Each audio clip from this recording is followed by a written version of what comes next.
লান ইয়ানালাল্লাহা লুহুমুহা ওয়ালা দিমাউহা ওয়ালাকিন ইয়ানালুহুত তাকওয়া মিনকুম। আল্লাহ পাক রব্বুল আলামিন পবিত্র কালামের মধ্যে বলেন, তোমরা যেই পশুটা কুরবানি দাও আমার সন্তুষ্টি লক্ষ্যের জন্য, আমার সন্তুষ্টি অর্জন করার জন্য তোমরা যেই পশুটা কুরবানি দাও, ওই পশুটার রক্ত গোশত আমার কাছে কোনো কিছুই পৌঁছায় না।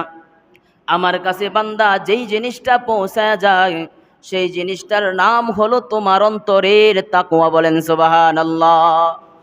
তুমি কোন নিয়তে আমার সন্তুষ্টির লক্ষ্যের জন্য কি তুমি তোমার পশুটা জবাই করেছো কিনা, আমার দিদার পাওয়ার জন্য, আমাকে রাজি এবং খুশি করার জন্য তুমি তোমার পশুটা জবাই করতেছি কিনা, সেটাই হলো দেখার বিষয়।